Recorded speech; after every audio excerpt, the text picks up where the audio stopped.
building altars. So this sparked because Midsummer is coming up on June 22nd, 21st, 22nd. And it's one of my favorite times to be outside and really connect with the sun's energy, and then on into, you know, the shortest night. And between Beltane, which was May 1st and June 21st, this is supposed to be like the highest fairy season time. So every time this time of year comes around, I'm like, I want an outside altar. I'm building it this year. I really want to do it. You know, so it got me thinking about I should do one just on altars. Doing a home altar is really common. So there's the four types that I really know about are home altars, and that could be anything, a dresser, a table, a little small table, like anything that you want. An altar is just a space that you have dedicated to your craft or to an element, to a god or goddess, to yourself, like things that you believe in, that you love, that you're attracted to. So when I use the word altar, it doesn't necessarily have to be the place that you do your spells and practice magic, but it's a space of honor, like dedication. And it comes from, so the history of that is, you know, very long time ago, we used to think that we had to shed blood in order to make sacrifice, to honor stuff, that was the ultimate sacrifice. And now it's more like sacrificing something in our personal lives, like maybe you don't drink for a day, or you stop eating meat, or whatever it is. So we make these alternative things that are less about shedding blood. Yeah, I know that some people still prick their finger and like wipe on candles. I don't really do that. I don't do that at all. But there are different ways that we honor. So whatever way you feel comfortable with in honoring the thing that you want to honor, your path, a god or goddess, an element, you know, your astrological sign, whatever it may be, that's what an altar is for. It's for setting up that space. The alternative, which what I use it for a lot, is to actually do my spells, to create a circle around myself of protection and then start on my spell work. So a lot of my stuff travels because I like to go to the beach to do it. So the home altars, the traveling altars, which can be anything, and then hidden ones. So people who are not ready to really have it out in the open, or who might have people in their family who aren't, they just don't want to hear the flack from them if they have stuff like that. Having stuff that hides it, or at least keeps it to where it doesn't look as occult, you know, it's like they put the stuff away that looks, you know, I don't know, it's too symbolic of witchcraft for them. So having little boxes around that hide it, but still having that space set up. And then yard or outside altars, which I'm a fan of and do not have yet. I have an outside space for it, but I've not officially started it yet. You know, I'm getting all the pieces together. Like I collect, sometimes people cut wood down off their trees and they leave it out for like the garbage man. I'm there with my car sometimes, putting it in my car to take it back home to build something out of it. You know, it has an awesome little fairy garden, but there's not actually an altar there. There's not an altar there yet, but it's plants in the workings. So those are the four kind of altars. And that's like the smallest place to start, is when you're thinking about an altar, where is it going to be? So you've got those four options. The to-go one, you guys want to see my to-go one? If you know what Five Below is, this is like one of those little totes from Five Below.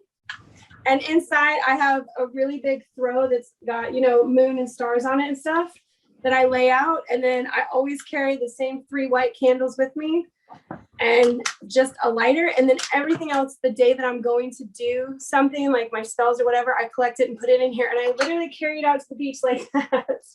That's my to-go traveling altar for home. So it can be a bag, a book bag. You can put it in anything. It's what you choose to put around you as you do your stuff. That's where the you of this really comes in. The point of the altar, I think I already said, was to honor stuff, but it's also to bring in, if you're not ready for spells, which is 100% fine. If you're never going to do a spell, that's also 100% fine. But an altar is where you can collect stuff that you're 100% vibing with, that you find while you're out on a trail walk, that maybe after you went somewhere that was super special. You know, I remember one time I was walking downtown in Michigan somewhere. There's not a single soul out. And I was like, this is so weird. It's a downtown city. But then there was this one really big bird feather laying on the sidewalk. And I thought, okay, well, if there were a ton of people around, I would not have been able to really take that in, also put it in my pocket and like walk away with it. So for me, that feather came with me. And it's like, oh, I find symbology in that feathers are always finding me, or I'm always finding them. So whenever you're out and about and you know, take a seashell from the shore, maybe you've only been to the beach once or anything like that, childhood memory stuff from a loved one that's passed. It's honestly the things that can go on your altar. I mean, probably besides like an actual dead body, it could be anything, you know, because dead bodies are illegal, just so you know. You can't have dead bodies in your house. But other than that, it could be anything. And it's really about what you're attracted to. And I love searching for images of other people's altars to see how they put stuff together. I absolutely love it. Because I'm like, oh, you know, you could tell sort of what they're drawn to. You know, usually your space has like an aesthetic to it or a common theme of something. And I was going to put together like what a healing altar would look like, what a spiritual altar would look like. But I'd have you guys here for 2 hours. So I actually brought 2 of my altars. She did. To the meeting to show some of the things that are mine, but I'll do that after a little bit. So Right. just to show they're really super simple, honoring the elements. I know, I love yours. She did this element thing that's just so cute. All without me. She didn't even go, hey, is this a thing? She's like, look what I did. I'm like, oh, you're surpassing me. You're surpassing me. So of course in witchcraft there's only one rule, right? Do no harm. That's for us the way we believe, because we're non-denominational witches. And there's no wrong way to do an altar. Like I said, I think besides maybe dead bodies or something. But other than that, everything is possible. So you could have a room. Like I have an office, and pretty much my whole office is my altar.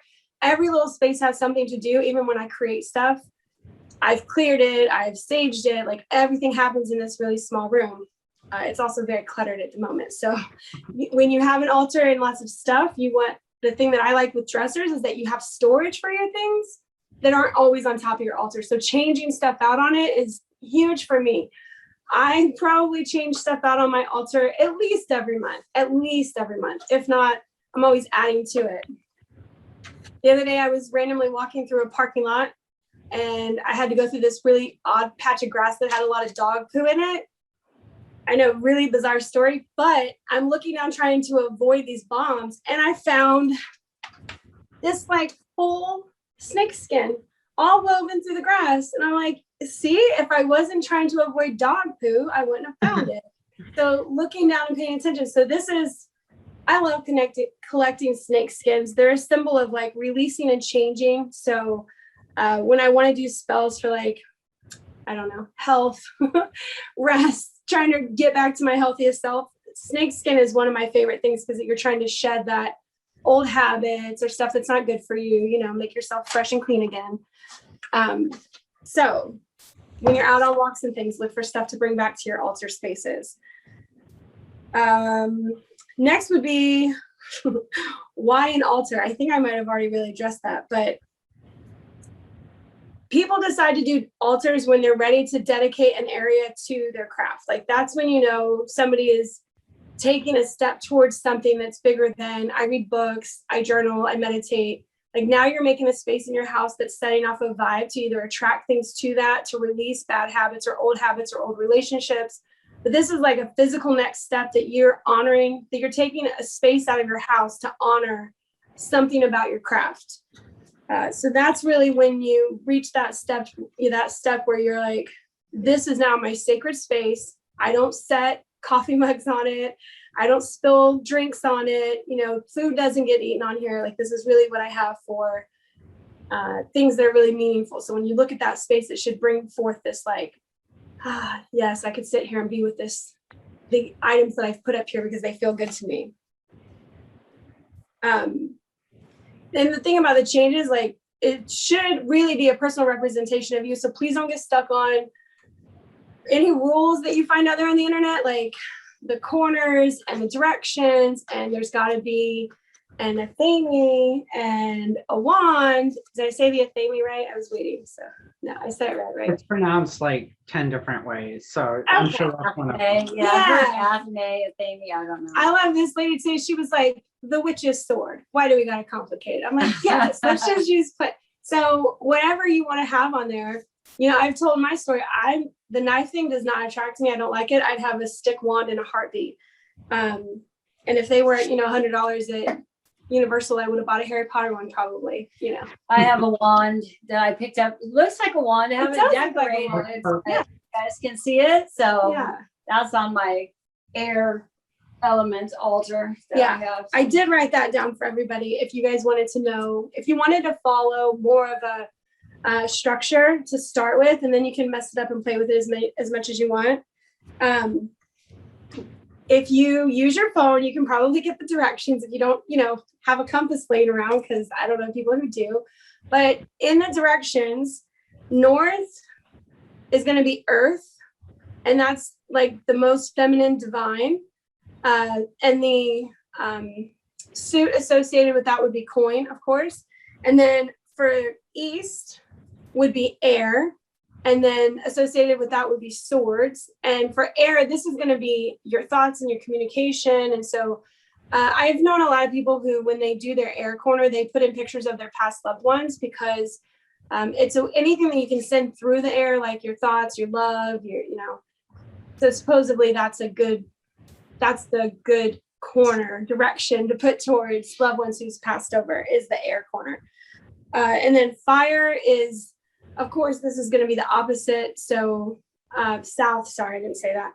But this is going to be the most masculine of the energies, the sun, power and will and all of that. But it's associated with wands. And then lastly, which is, of course, my favorite, water. So to the west, which is, my closest water is to the west of me. Which I love. So it's be very confusing if you live on the East Coast and really close to the water and your water side is your east side. I feel like that messes things up a bit because you're pointed in that direction. But I like it to be a physical representation in my house. I do not look at where the actual north, south, east, and west is for me. I lay it out like as if I'm looking down and north is, just like that. So I don't follow it to the actual corners, just so you guys know, if and when I play with the elements. When I'm in my yard, I do. So if I'm outside, I do make sure that I know my directions. But in the house, no. I want it to look nice and be aesthetically pleasing. That's what brings me joy. It's harder to find that in the house too. I had a really hard time figuring out where to put the south, because there was like no really good space for the south. So it kind of had to go in the southeast. Which I had to accept that was okay. Yeah, I mean, what if you live in a place and it's your kitchen wall that's, one of your directions, and that's all it is? I mean, are you putting it on top of your refrigerator? So it's not so much about getting it right, but more about the fact that you're trying to honor it and encompass the entire earth. So that's what looking at the directions and intention, which is another like really important thing, in addition to do no harm, is intention. Well, I love it. You're like, what I'm going to say next, because I'm not reading her notes. I do not know that. But but I think this means I'm getting better. Don't you guys? You think this means I'm learning? So, hey. So that would be, the student becomes the teacher. Yes, I would love it. I'm telling her, I'm like, what can I do to get you to lead a meetup? But she's like, I'll do it when I'm ready. I don't need to volunteer her to do it. So, now see, I got off. Hold on, brain, bring it back in. Sorry. The intention part of it. So if you look at, your location, you understand what you want to put on there. Now the real part, when you actually have your stuff gathered, or if you're slowly putting it on there, is what you think about when you're doing it, and setting your intention for your honor area, your altar area is all about, I set these things up because, and you state your purpose. I put these things in order for the universe to bring something, to shed something. So that intent, while you're building it and placing your items around, it shouldn't just feel good, like to your heart and to look at and, to breathe easy in front of, but it should be something that you're working towards or on. So there's always that purpose and intention as you set stuff up. Now, that doesn't have to be right away. Like, you can just start getting stuff together and knowing that you're doing it. But the day you take to sort of, dedicate the space, which, I mean, a dedication ritual or ceremony for yourself just looks like you sit down with it, you can sage or clear, singing bowl, something to initiate. You can light your candles, and then you can just say, like, this is my sacred space. I choose to honor this place. This is where I'm going to come and talk to my guides, the universe, the goddess, whatever it is. But that's how you sort of dedicate that space. And then you take care of it like you take care of a brand new little baby. Like, don't let anything hot spill on it. Don't let your cats lay on it. That was my problem. Anywhere that I had, the cats wanted to get up and lay on it. So the best thing you can do when you want to start building your altar is ask yourself questions about what you're working toward. So this will help you build the list of items that you might want to have, like your actual stoves that you might want. If you want to use the water element because you're dealing with emotions, if you want to use the fire element because you're dealing with change. But you ask yourself, like, what do you want to work towards? And then what are you attracted to? Those should be the two biggest questions that you answer as you're starting to build your altar. It should be about honoring something or changing something, letting something go. And then also it should be things that you're 100% attracted to. There are the Instagram people who I love to see that have lots of like little skulls. And although it looks really creepy and cool online, I would not have a skull on my altar. Now I do have a little dried up seahorse because he died on the beach and I found him, and so I took him home. I thought he was, I'm a water sign. That's not creepy at all. And it doesn't smell, which is even more important. So, because, bringing home things that, all right. So with that, I mean, the hard part about this type of a meetup, you guys, is that there would be so much information I could give you on what your personal altar could look like, but it is really up to you. And my advice would be to start playing with stuff, start studying it around and seeing how it feels to you. If you don't like it, take it away. The second biggest tip is use Goodwill or Salvation Army or, curb shopping on trash day or something.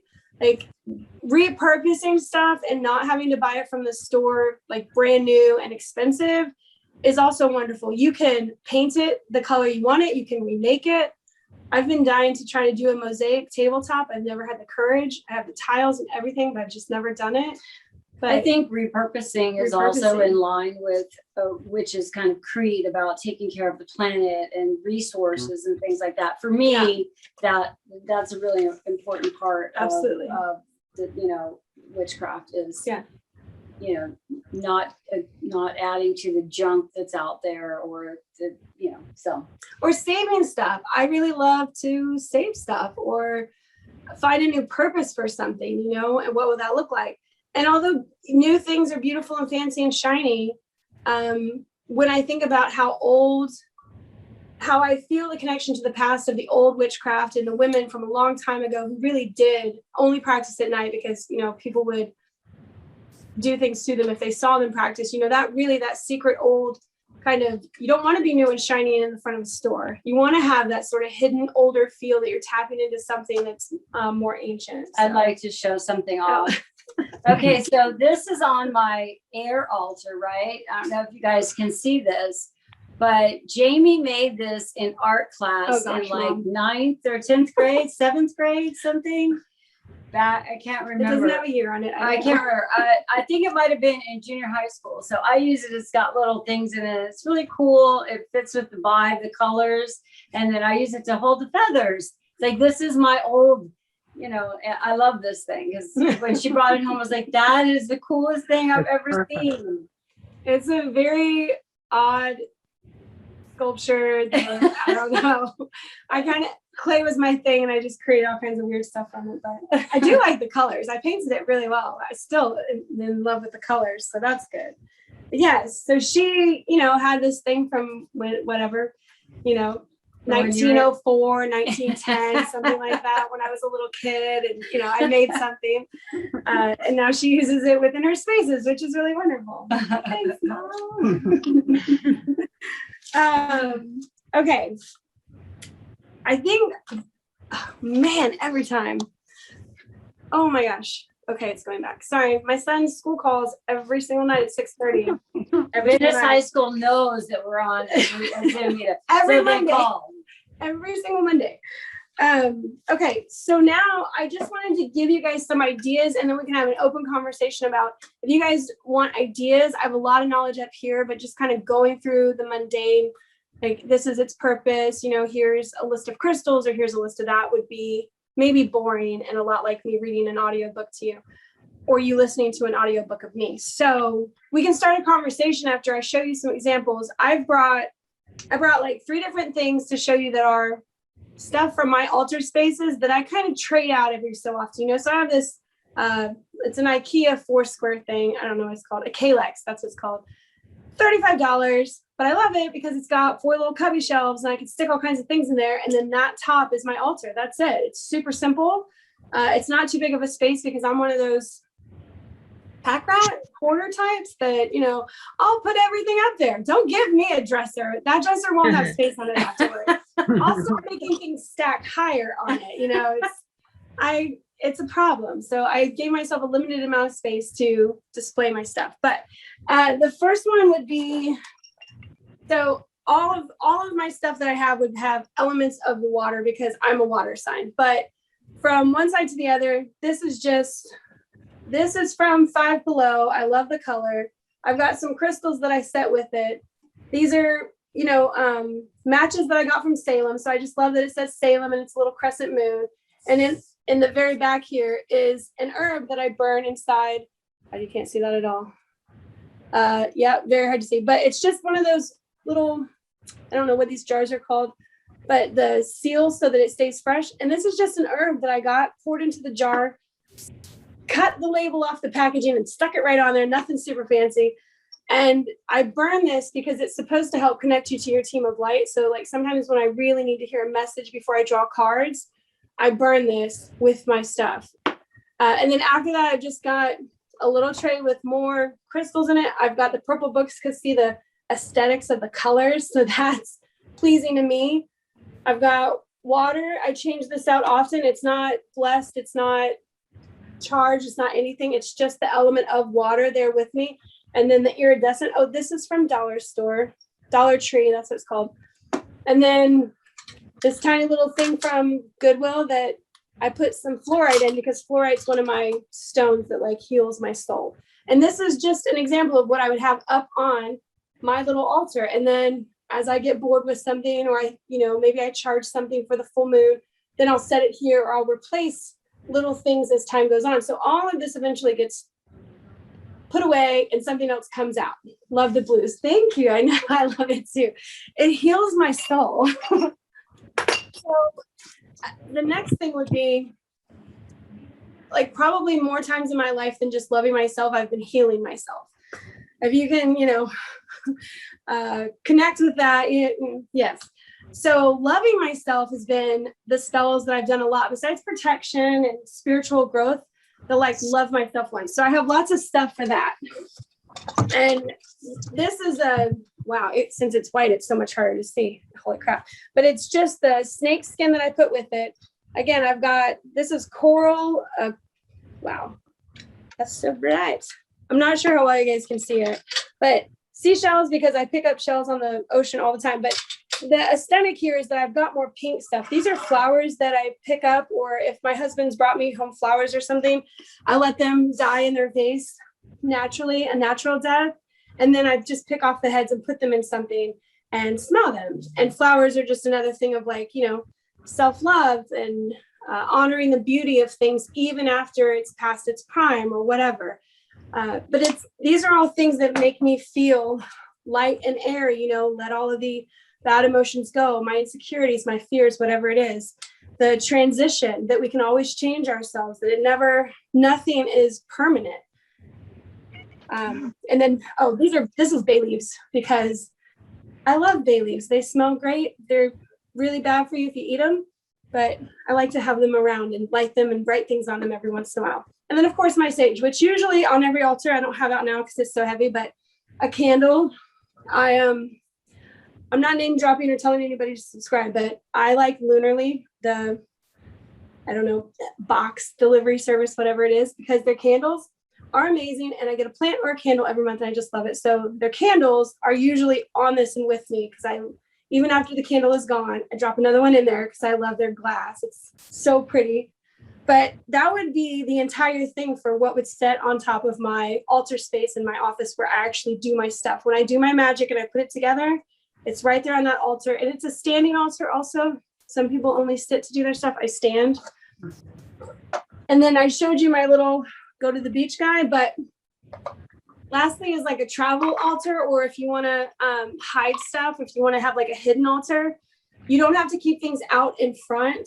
You could get boxes. Now, of course, this one has the pentagram on it, so it's not really that secret. It is definitely my traveling altar. It was a present for my sister, this little box, and it's just coated in like blue velvet. And every time I go anywhere, not every time, that's definitely a lie. Most of the times when I was traveling to Europe, where I was really far away from home, I always packed this, but it always has 3 candles, little tiny tea lights, because I don't want to set off alarms anywhere. And then this would be something that I always put the water in once I get there.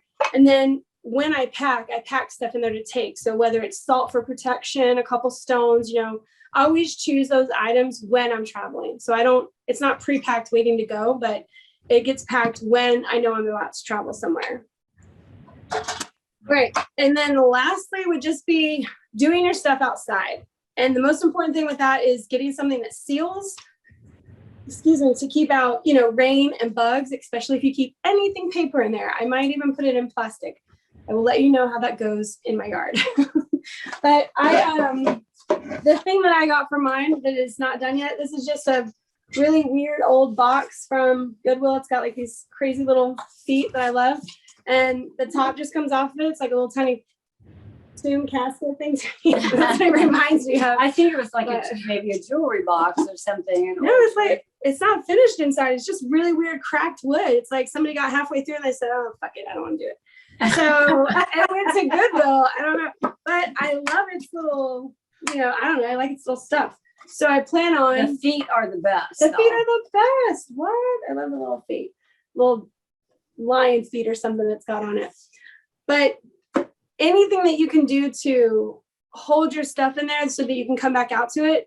My main thing would be candles. I've put candles outside before, and our son, of course, just melts the crap out of them, and then they don't light, and it's such a pain. So I plan on trying to keep them in there. It can also just be things that I pull out, the stones, or, you know, things that don't get weathered. But I usually put stuff up next to a tree. I think that when I think of an outside altar, you can have stones, you can build it with stepping stones or bricks, but also just next to a tree, like connecting with that tree. I think almost every part of our country has oaks, which is the tree of knowledge. Like one of the ones that there's so many types of oaks that if you can find an oak to be with, that's my tree of choice. Pines are also really good, but they're messy. You're going to get sap on your butt and everything else because you're going to sit next to it. So the oak tree is less messy and easier to get around. Okay, that's what I have. That's everything in the kind of the quickest way that I could throw it out there for options and how to build it, how to grow, what you can ask yourself to think of it as you build it, and purpose and intent. I see you have tarot cards down there, though. I know. Well, I mean, okay. But you wouldn't travel necessarily, maybe. But I got these little bitty, they're like business side cards. It'd be perfect for if you're going on a trip. And you want to take them, they're like little itty bitty tarot cards. Yeah. That would be really discreet in a hotel room or something like that. Well, you know, easier to pack because, I mean, this box versus this box, taking it with you is tougher. So, you know. Yeah. So have a little, if you're into divination, then tarot card, little bitty tarot cards. Yeah. I was going to show off some of my little water stuff. Because I've gotten all of these pieces. So I have a little altar honoring water. So I've got this this chalice thing, and inside it are shark's teeth. And then I've also got just little bitty bottles that I put on there. So this one, and eventually this is going to have moon water in it, and then an actual chalice. Ooh. So fancy. And then, you know, like favorite seashells that I found out you can't so see. Hard. No, because they're so white. They're so white, you can't see anything. But anyway, so that is, and then I got this also at Goodwill. And this thing, when the light shines off of it, it reflects all over the room. Those are awesome with candlelight. And it has a candle in it, yeah. So that's all part of the same altar. And the other thing that I do, like Jamie's got her stuff on a she's got her Like a stuff hard on little surface. trays. Yeah. So I like got little placemats from Walmart for like $2. And so that's what I make. So it's really small space that it takes up. This one's silver. The other ones are blue. I don't like this as much, but they work really good for just keeping things contained. And I got this little like circle, which reminds me of infinity. You got the same thing. So Here's your shark's teeth back, ma'am. oh, thank you. You're welcome. So those are our examples, and you did air and water. Yeah, Those are her ones. little The other air ones dedication that I have points. is I've got like, so yellow is the color that's associated with air. And so I made this little thing. We went to a pottery thing, and this is supposed to be a honeycomb, and inside of it I made a little bee. So air, right? And then a yellow candle, and Your wand. I am the wand, and then I embroidered this moon, which doesn't really have anything to do with air, but I just really like it on there. So this is the thing she was saying about there's no hard and fast rules with your altar, like what attracts you. Mm-hmm. So this I love in this particular space, even though the moon is not really associated with air, but it's in the air. But I love it, so I don't really care. I want it there. It is what you are drawn to. I have moons on everything. That's usually what I go for is, anything with crescent moons on it. That's definitely my style. But yes, that's why I always say it's not about the rule. It's about the feeling. And if it gets your vibrations, like if it's able to raise your vibrations and bring in that love and the feeling, I'm trying to describe a feeling, but I think of serenity, like when you sit down in a place and you're just like, and you breathe in and you're just like, I could float away now. Like I'm so calm that just everything is gone and I can sit here. That's what I go for when I walk into my spaces or I go up to my spaces. I want to get to that point. So the things that I have around me, if I don't feel like I like them at that time, I put them away. I'm like, I'm not attracted to you right now. Your time has come and gone. You gotta wait till the fall, or changing things out with the seasons. That's definitely a big one. Yeah. So, all right, that was 30-ish minutes of talking about it. What questions do we have? I think I see the chat thing, 11 things in the chat. So, any questions, anybody? I'm not gonna be able to see you guys for a minute. I'm gonna try to read through this really quick. Natalie had a good question about having 4 separate altars for the 4 separate elements.